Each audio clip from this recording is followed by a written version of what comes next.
Ser Podcast.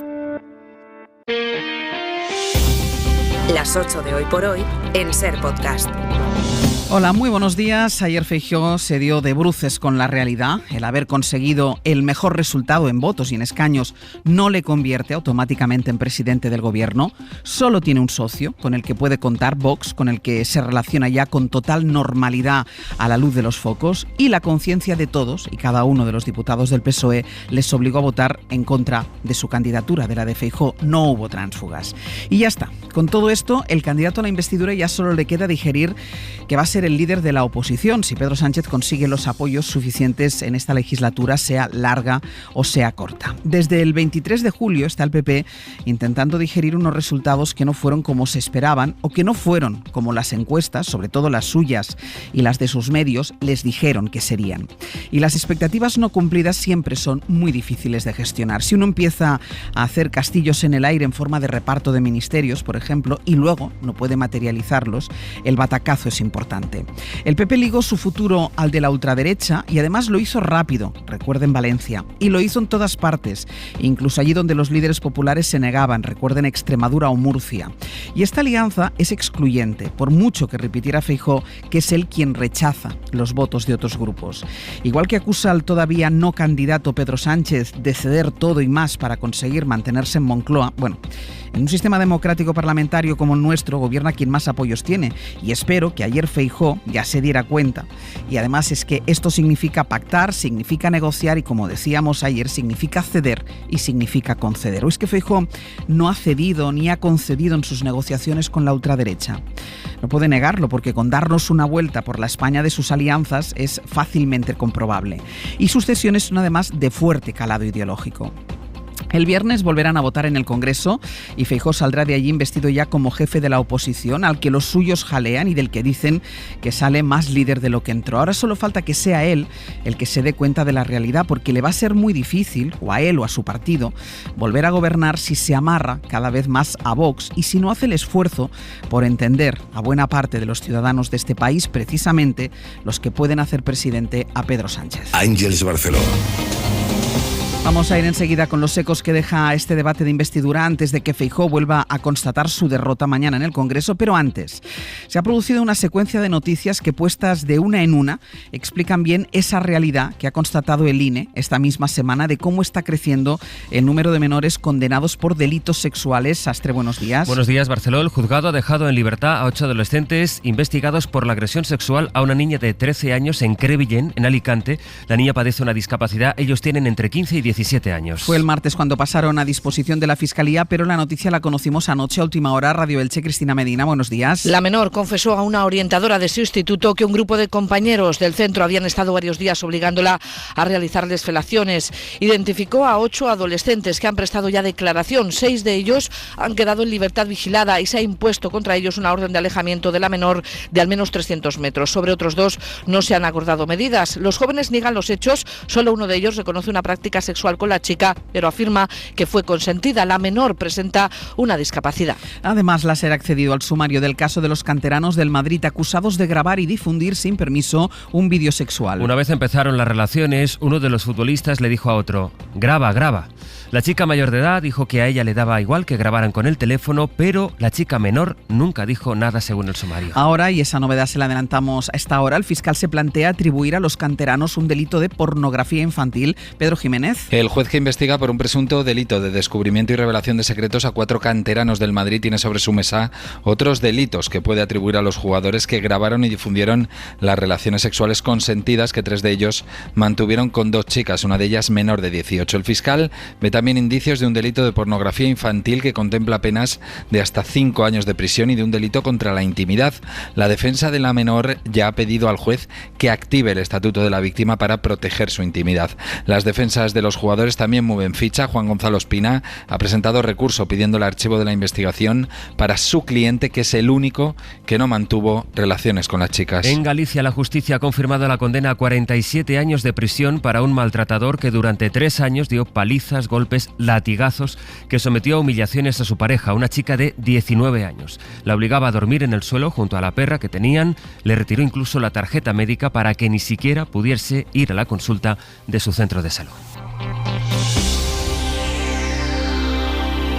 Y mientras, en la Audiencia Nacional, el juez que investiga, Luis Rubiales, toma hoy declaración como testigos a varios cargos de la Federación Española de Fútbol. Por el momento ha decidido citar como imputados para dentro de unos días tanto al exseleccionador Jorge Vilda como al director de la selección, Albert Luque. En Zaragoza está a punto de producirse, será esta mañana, esta imagen. La ministra de Igualdad en funciones, Irene Montero, va a presidir una jornada en la que también va a participar la presidenta de las Cortes de Aragón, es decir, la mujer que dijo de Irene Montero que solo sabe arrodillarse para medrar. Zaragoza, Ana García Cortés, buenos días. Buenos días. Nadie confirma si va a haber algún tipo de encuentro, saludo o acto similar entre la presidenta de las Cortes, Marta Fernández de Vox, y la ministra de Igualdad de Podemos. Si al final se produce, será curioso, sobre todo por las cosas que decía la ultraderechista sobre Montero. Por ejemplo, esto en un acto de Vox. No sabe lo que... Esta no sabe de nada. No sabe de nada de la vida. Solo sabe de arrodillarse para medrar.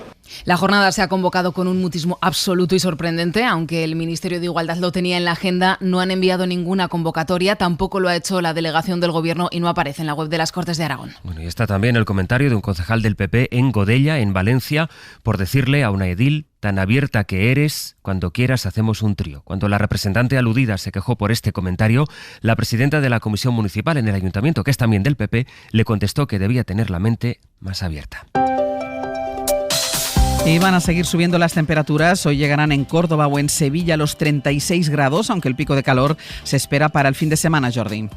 Lo del Valle del Guadalquivir es una avanzadilla de este calor que entre mañana y el lunes se apoderará ya de todo el país. Calor hemos tenido los últimos días, podríamos decir como un día normal de verano. A partir de hoy, sobre todo el fin de semana, en algunos casos será calor prácticamente de canícula y siempre con muchas horas de sol. Hoy algunas nubes, por ejemplo, en Galicia pueden dejar alguna lluvia débil durante la mañana, irán desapareciendo. Y a destacar también que se va a reforzar el viento tanto en Galicia como sobre todo en el Estrecho. En un minuto la política nos va a contar Mariela Rubio cómo el PP intenta convertir la derrota de la investidura en una victoria interna para Feijóo. Hoy por hoy noticias. Ser podcast. Hubo varias frases destacadas de Feijóo en el pleno de ayer antes de que perdiera la primera votación de investidura. Están las que pronunció dentro del hemiciclo que certifican la distancia con el PNV. Y tenga usted cuidado, se lo digo desde la cordialidad, señor Aitor Esteban, que en el maratón de la política vasca puede haber un partido que no sea el PNV que quede de primero. Si, como dice la señora Gamarra, aquí lo que hay que decir es entre Feijóo amnistía, pues oiga, planteadas así las cosas, amnistía. Están las frases que Feijóo dirigió a Bildu. No se crea usted, señora Izpurúa, que me ofende, en absoluto. Me preocuparía mucho que nos votase. Los votos de Bildu se los dejo al señor Sánchez. Yo no los quiero. Aunque hay otra frase muy gráfica ya a la salida del hemiciclo cuando le preguntaron si después de esta votación de ayer Feijóo entiende que refuerza su liderazgo al frente del Partido Popular.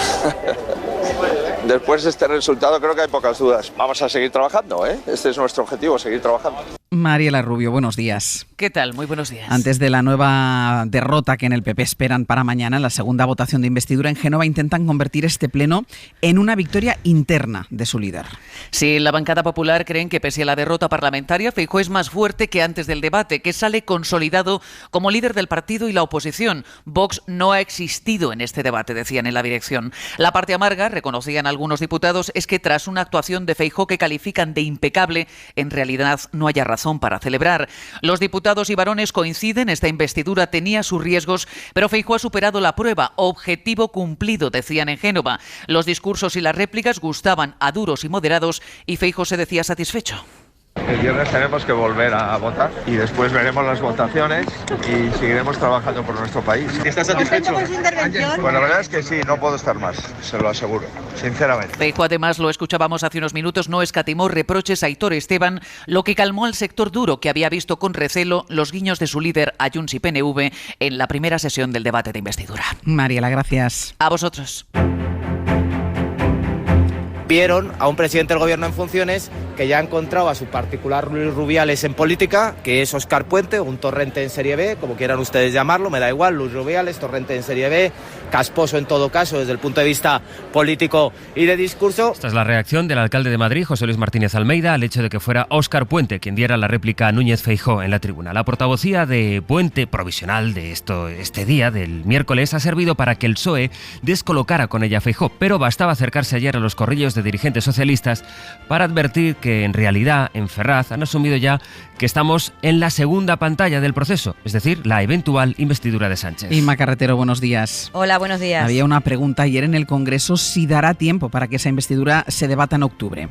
Ese es el propósito del PSOE, que en la segunda quincena de octubre, más bien a finales, haya investidura de Sánchez en primera votación, porque pueden llegar a los 179 votos, los noes de ayer, más Coalición Canaria. Es el escenario en el que trabajan, sobre el que aún no tienen certezas. La semana que viene se va a celebrar la nueva ronda del Rey, con el previsible encargo al líder socialista, que pisará el acelerador para intentar resolver después del 12 de octubre. Sánchez va a hacer ronda formal con los grupos parlamentarios, también con los agentes sociales y económicos, para preparar el terreno para un posible acuerdo con los independentistas, que esta semana en el Congreso no han rebajado en absoluto su discurso. Ferraz ha decidido además dar la batalla política con fuerza. Mañana volverán a sacar a Óscar Puente en la tribuna, y en cada hueco de la agenda del presidente han colocado actos de partido, 2 mítines seguidos en Andalucía. Hay fuentes socialistas que explican que el PSOE ha perdido casi todo el poder territorial y quiere gobierno, pero no pueden pactar una hipotética amnistía sin plantar cara con firmeza a la ofensiva de la derecha. Inma, gracias. A vosotros. En el mapa para entender el mundo. Y ayer fue Joe Biden, hoy ha sido Donald Trump el que ha ido a apoyar a los sindicatos que están impulsando la histórica huelga del sector del automóvil en Michigan, en Estados Unidos. Una imagen que se produce mientras, esta misma madrugada, se ha celebrado otro de los debates de los candidatos republicanos. Estaban todos, menos el que tiene más opciones de ganar esas primarias, que es el propio Donald Trump. Corresponsal Sara Canals. Donald Trump ha vuelto a ser el gran ausente de la noche, y aunque ni su popularidad ni sus imputaciones han incomodado o centrado el debate, el expresidente no se ha librado de las críticas. Donald Trump is missing in action. He should be on this stage tonight. Desaparecido en combate, criticaba el gobernador de Florida, Ron DeSantis, o este ataque del exgobernador de Nueva Jersey, Chris Christie, And Donald Trump hides behind the walls of his golf clubs. que le acusa de esconderse en su club de golf. 2 horas en las que los 7 candidatos han abordado cuestiones que dividen también a los republicanos, desde la economía y la inmigración a China o a la guerra en Ucrania. Trump, por su parte, ha vuelto a boicotear esta cita, y lo ha hecho esta vez ante un electorado clave, el de la clase trabajadora, y presentándose como el salvador del pueblo. Lo he arriesgado todo, decía, para defender a la clase trabajadora de la corrupta clase política. Un Donald Trump que, consciente de su liderazgo en el partido, ignora las primarias para centrarse en su lucha contra el presidente Biden para ocupar la Casa Blanca. Y en España, lo que va a ser noticia dentro de muy poco son de nuevo los precios. A las 9 conoceremos la evolución del IPC en este mes de septiembre y lo previsto es que vuelvan a subir. Jordi Fàbrega. Tras 2 meses seguidos subiendo, los expertos prevén que la inflación vuelva a incrementarse en el mes de septiembre, básicamente porque fue justo ahora, hace un año, cuando la inflación empezó a bajar. Y eso ahora implica que lo más probable es que suba. También porque los carburantes no han dejado de encarecerse desde que empezó el verano y son ya lo que más contribuye a la subida de la inflación. El gobierno está atento a estos datos para decidir si mantiene o no las medidas contra la subida de los precios. De aquí a final de año se tomarán las medidas adecuadas para seguir en una senda de contención de la inflación y para amortiguar el impacto de este escenario internacional extraordinario. Muchas de estas medidas, como la rebaja del IVA a los alimentos, a los productos energéticos o incluso la gratuidad del transporte público, caducan el 31 de diciembre de este año si antes no se prorrogan. Y entre las previsiones del día está la poca distancia, los apenas 15 kilómetros que hoy van a separar al rey Felipe VI de su padre, de Juan Carlos I. Ambos van a coincidir en la provincia de Pontevedra, aunque no está previsto que se vean. El rey estará en La Toja, su padre en Sanxenxo, a donde llegó hace unos días para participar en las regatas. Se encontrarán ya, esto es lo previsto, el día 31 de octubre, en la celebración familiar de carácter privado por el cumpleaños de la princesa Leonor, después de que jure la Constitución en las Cortes. Y la justicia canaria ha frenado el cambio de sexo de un militar, un hombre que quería aprovechar la discriminación positiva para ascender en el Ejército del Aire. Él es sargento, quería promocionar a subteniente, pero el juez le ha denegado el cambio porque cree que es un fraude de ley, que solo quería ganar opciones. Le reprocha el desprecio, dice, a la dignidad del colectivo trans. Y en Francia, la noticia será hoy la visita del presidente Emmanuel Macron a la isla de Córcega. El presidente francés ha avanzado que está dispuesto a hacer cambios que reconozcan las singularidades de los corsos, como por ejemplo su lengua. Corresponsal Vicenç Batalla. La visita de Macron a Córcega huelga reviste un significado especial porque interviene en la Asamblea Regional, algo que no es habitual para un presidente a quien no le está permitido hablar en la Asamblea Nacional o el Senado en París. Según fuentes del Elíseo, Macron está dispuesto a dar este paso si acaba habiendo un acuerdo entre las diferentes partes que aún se estaba negociando hasta la misma visita del presidente. De las demandas aprobadas en la Asamblea Corsa en julio, el Elíseo veta el reconocimiento de la lengua corsa como cooficial y un estatuto propio para los residentes en la isla que les proteja de la especulación inmobiliaria exterior y les dé prioridad en el trabajo. Y todavía del exterior, Ucrania, que ha denunciado un ataque masivo de 30 drones rusos durante esta misma madrugada, según ha asegurado Kiev hace apenas unos minutos. Denuncia un nuevo ataque por parte del ejército ruso, asegura que han destruido ellos más de 30 drones que intentaban atacarles entre las regiones de Odessa y Mykolaiv. Y en 10 minutos el abierto. Análisis que hoy vamos a compartir junto a Víctor Lapuente, Elena Pisonero y Eduardo Madina. Para no perderte ningún episodio, síguenos en la aplicación o la web de la SER, Podium Podcast o tu plataforma de audio favorita.